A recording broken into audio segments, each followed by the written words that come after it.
Hi guys, welcome to lesson 4-1 on classifying triangles. This is our first lesson in chapter 4 where we're going to do a lot of work with triangles. And in this particular lesson, what we want to do is be able to identify and classify triangles by their angle measures. And the other way we can classify triangles is by their side measures. Okay, so we're going to recognize that basically triangles have 6 different components. You heard me correctly. 6 different components because they have 1, 2, 3 sides, and they have 1, 2, 3 angles. So altogether they have 6 different components, and we can classify them based on what these angle measures are, or we can classify them based on what these side lengths are. That's what we're going to focus on in this lesson. All right, we've got some new vocabulary here for this lesson. For some of you, this might be old vocabulary.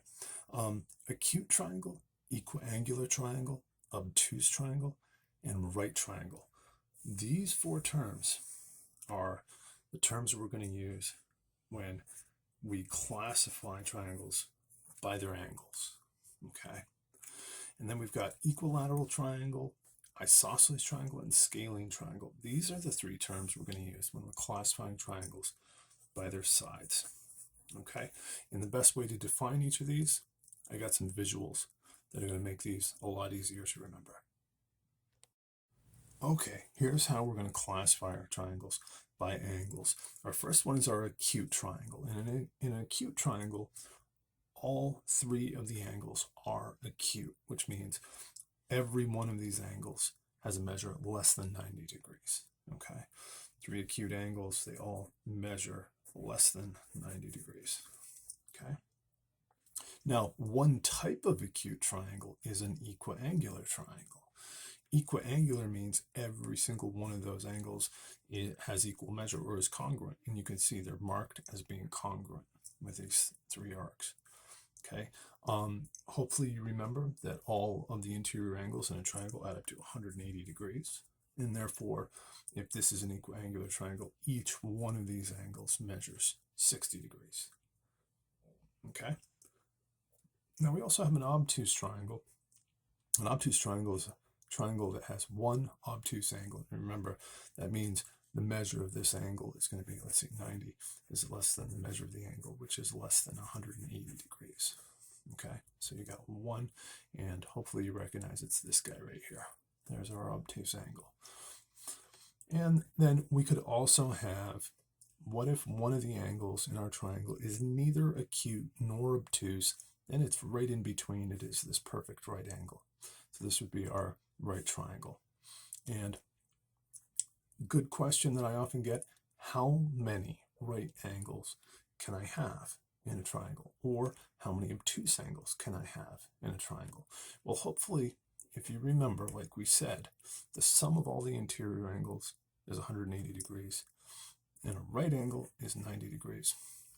If I had 2 of these in a triangle, they would add up to 180 and leave absolutely 0 degrees left for the 3rd angle. So at most, I can have 1 right angle in a triangle. And likewise, at most, I could have 1 obtuse angle, because if I added up 2 obtuse angles, I would already be greater than 180 degrees, and I would have absolutely nothing left for that 3rd angle. So good to remember, you can only have 1 obtuse or 1 right angle in a triangle. All right, let's classify some triangles by their angles. This particular triangle, how would we classify it? If every single angle is 60 degrees, they're all congruent, therefore they are equiangular. Okay. What about this guy? How would we classify this triangle? Notice this has 1 obtuse angle, therefore this would be an obtuse triangle. Okay. What about this guy here? They give us the frame of this window, which is made up of many triangles, and they want us to classify triangle ACD by its angles. So they're talking about this guy right here. ACD. Okay. And I'm focusing on one angle in particular. This angle right here in the center, I can see is clearly open past 90 degrees. You know, you can see 90 degrees would put you right about there, and it's way past 90 degrees. So I would call that an obtuse triangle. All right, same window frame. This time they want us to classify this triangle ADE. How would we classify this triangle? Well, you know, if they built this window properly, they probably built it as ABED is a rectangle, and therefore that should be a right angle, and therefore I would call this a right triangle. All right, here, how about triangle XYZ? Could we classify this as acute, equiangular, obtuse, or right? I'll just highlight it right here, X, Y, Z, okay? Now, I don't see a right angle symbol in there. However, do we have enough information to determine whether or not it is a right triangle? You can see these two angles right here are complementary. 40 plus 50 gives me 90. And so I could conclude that this triangle is a right triangle. Okay, one more before we move on to classifying triangles by their sides. Could we classify this triangle as acute, equiangular, obtuse, or right? You'll notice every single one of these angles is less than 90 degrees. Every single angle is acute, and therefore this is an acute triangle. All right, when we're talking about triangles and classifying them by their sides, there's three possibilities we have. Perhaps all three of the sides are congruent to one another, in which case we would call it an equilateral triangle. Equi means equal, and lateral meaning sides. Okay, so that's one possibility. The other possibility is that two of them are congruent, but the third one is not. And if two sides in a triangle are congruent to one another, we call that an isosceles triangle. The third option is none of the sides are congruent to one another, in which case we would call it a scalene triangle. Now, there's some important vocabulary related to isosceles triangles. When you have an isosceles triangle, you will often hear this term base and legs. Okay, so the base is the side that is the odd man out, not congruent to the other two. And the legs are the two sides that are congruent to one another. So if you get a problem and they're referring to a particular side in a triangle as the base, then you know how to orient that triangle, and you know which two sides are going to be congruent. It's very important if you're getting problems on isosceles triangles that you recognize these two pieces of vocabulary. Here we've got a truss with a bunch of different triangles in it, and they want us to classify three of these. The first one they're after is triangle JMN. They want us to classify this triangle by its sides. Okay? And they didn't give us any information on the length. Sometimes they will. But here's what I'm going to do really quickly. I'm going to go ahead and just drop my compass here and set it so that, okay, that is the length of side MN. If I swing this arc down here, you can see that side JN must be longer than MN, correct? And you can also see that side JM is longer than either of them. And one hint that JM is the longest side is that this angle is obtuse here, right? So we could clearly say that triangle JMN, this guy, is scalene. None of the three sides are congruent, okay? How about triangle JKO? Let's look at this one, JKO. So based on its sides, let's see if we can figure out. That's looking kind of scalene to me as well. The thing you might want to confirm is which side is longer, or are they the same? JK and JO. If you do the same trick with your compass here, and you set this to the length of JK, okay, when I swing that arc, you'll see I fall short of 0.0, and therefore JO must be longer than JK. And KO, of course, is clearly shorter than either of the two. So therefore, I would call this guy also scalene. All right, how about this guy OLN? Where is he? Hiding out right here. OLN. All right, and this is where I think our compass is going to come in really handy. Let's go ahead and check and see. Just crank this open so that I've got the length of side ON. Okay, and I'm going to swing this arc, and you'll notice I passed through point L. Okay, so LO and LN are clearly congruent to one another. I'm going to go ahead and mark that. LO and LN are clearly congruent to one another. You can see, because they're the same. Point L and point N are the same distance from point O. Okay, holding the same setting on my compass, I'm just going to pop over here and just go, what happens if I swing this arc? Look at that. I swing right through point O. And I can do the same thing over here, and I swing right through point N. Okay. So when you have a condition like that, you've just shown that all three of these sides are congruent. And therefore, how would you classify this triangle OLN? I would say this guy is equilateral. That's a fun activity to do, by the way, with a compass, is to just draw equilateral triangles. All right, here we've got another window frame, and they want us to classify this triangle ABC by its sides this time. Okay, I'm going to highlight this triangle that we're after, this guy here. Okay, I'm going to reach for my compass again, because that was handy in those last couple problems. And as we're going to learn in Chapter 6, these two segments, AC and BC, are always going to be congruent if ABED is a rectangle. Okay, we're going to learn that in Chapter 6.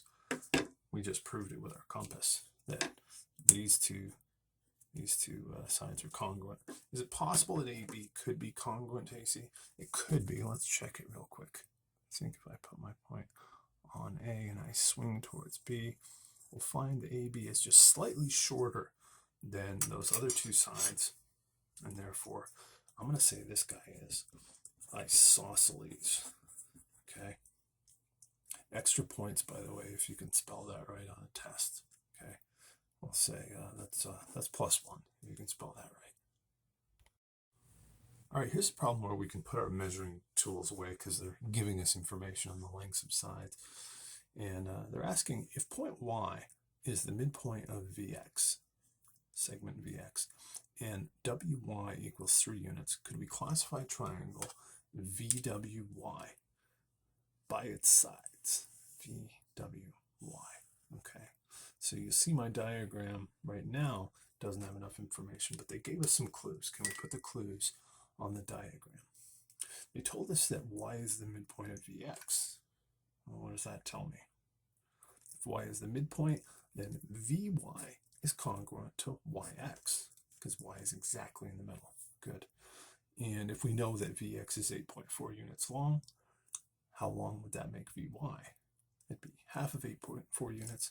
So VY is 4.2. Good. Now they also told us that WY equals 3 units. So this segment right here is 3.0 units. Okay. Now take a look at these sides. 3.0, 4.2, and 4.5. Are any of them congruent? No. And therefore, how would we classify this triangle by its sides? It would be scalene. Here's another example.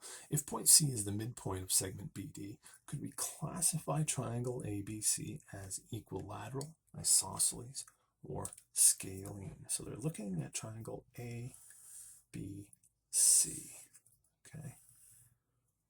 Is it equilateral, isosceles, or scalene? They're telling us that C is the midpoint of BD. Okay, and therefore these two sides must be congruent, or these two segments must be congruent, excuse me. And if C is the midpoint and segment BD is 3.4, BC must be half of that, so it must be 1.7. Okay, and from the diagram they told us that these two sides are congruent, so this is 1.2. So it looks like I've got two sides that are congruent, but not the third. And therefore, I would classify this as an isosceles triangle. Okay, do you guys remember when I told you that there was some extra vocabulary with isosceles triangles that was very important? Yeah, you're going to see it here in this problem. They want us to find the measures of the sides of isosceles triangle KLM with base KL. Okay, so right there, that's very important. What does that term base mean? It's telling us that KL is the base side of the triangle, and therefore which sides are the legs? That would mean LM and KM are the legs. In an isosceles triangle, the legs are the ones that are congruent. Okay, so if you didn't know the meaning of this word base, you wouldn't be able to tell which sides were intended to be congruent in this triangle, and you probably wouldn't have enough information.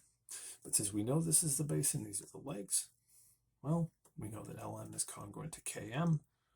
Can we pull an equation out of that that would help us solve for D? If these segments are congruent, then 12 minus D must equal 4D minus 13. Okay, and I'll go ahead and add D to both sides, and I'll add 13 to both sides at the same time, and these will clean up nicely. And I'll get 25 equals 5D.